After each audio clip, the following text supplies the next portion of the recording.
Merci Madame la Présidente. Mes chers collègues, nous parlons là effectivement de la convention qui nous lie avec la région Lorraine concernant le transport donc des élèves. Avec cette délibération, nous ne débattons pas d'un simple ajustement administratif. Nous réaffirmons un choix politique clair. En Meurthe-et-Moselle, l'accès à l'école ne doit pas être cautionné par la capacité des familles à absorber une dépense supplémentaire. Depuis le transfert de la compétence transport scolaire à la région en 2017, notre département a fait le choix de maintenir la gratuité pour les familles concernées. L'avenant qui nous est soumis aujourd'hui nous permet précisément de poursuivre cet engagement malgré la hausse du tarif régional passé de 94 à 105 € à compter de l'année scolaire 2025-2026. Et il faut le dire avec clarté, cette gratuité n'a rien d'automatique. Elle est le fruit d'une volonté politique constante de notre part. La région applique aujourd'hui pour les collégiens et les lycéens ayant droit un tarif forfaitaire de 105 €. En Meurthe-et-Moselle, pour ces mêmes familles, la facture reste 0 €. Parce que le département prend en charge la totalité de l'abonnement scolaire standard, une exception d'ailleurs qu'il faut signaler dans le Grand Est. Une rareté même au niveau national. Et comme un choix assumé pour ne pas faire peser l'accès à l'éducation sur le budget des ménages. Ce choix a chez nous une portée particulière. Parce que la Meurthe-et-Moselle, ce n'est pas seulement l'urbain, on le sait bien, c'est aussi un département de bourgs, de villages, de petites centralités, de distances plus longues, de trajets quotidiens contraints.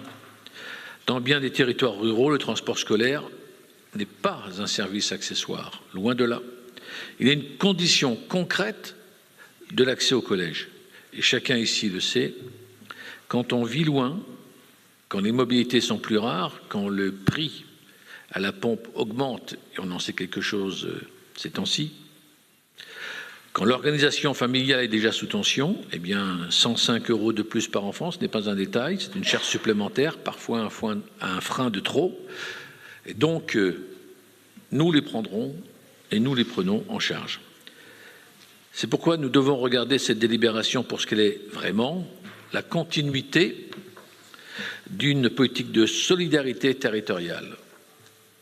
Nous faisons le choix que la ruralité ne se traduise pas par une double peine, l'éloignement d'un côté, le coût de l'autre. Nous faisons le choix qu'habiter plus loin du collège ne signifie pas payer davantage pour accéder à un droit fondamental. Et cette cohérence, nous la retrouvons dans l'autre grand pilier de notre action éducative, la restauration scolaire. Car la gratuité du transport et de l'accessibilité de la demi-pension procèdent d'une même conviction.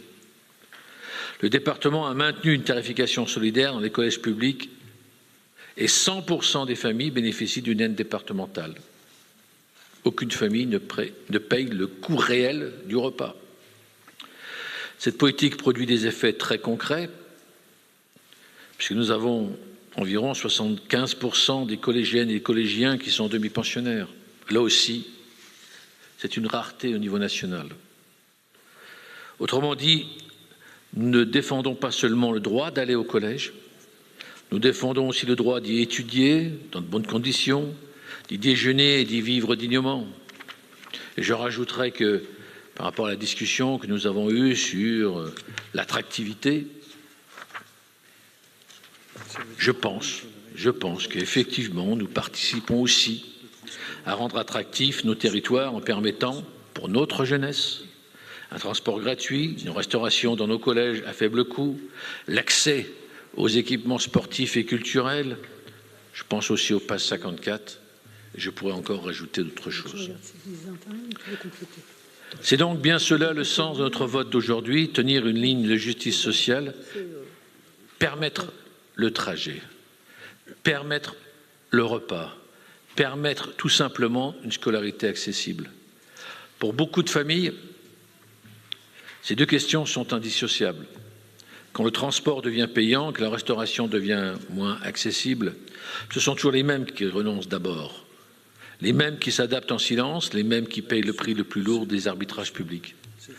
Nous prenons donc acte de l'évolution tarifaire décidée par la région, Mais enfin, lorsque le département choisit d'en assumer les conséquences pour préserver les familles, il n'est pas, je le dis tranquillement, sereinement, il n'est pas illégitime d'attendre en retour un niveau de clarté et de transparence à la hauteur de la dépense publique engagée.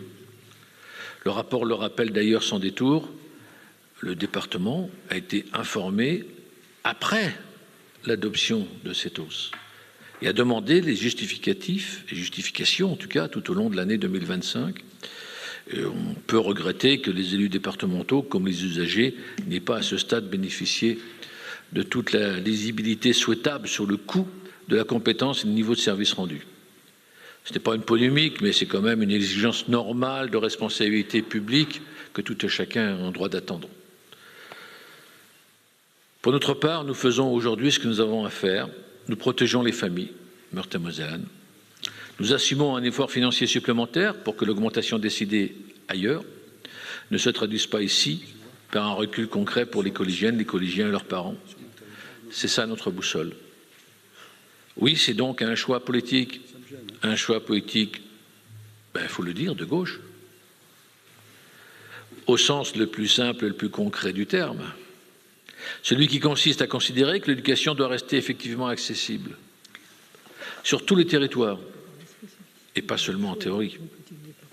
Celui qui consiste à dire que l'égalité républicaine se mesure aussi à la capacité d'un enfant à rejoindre son collège et à déjeuner dans de bonnes conditions, qu'il vive en ville, en bourg-centre ou dans une commune plus éloignée.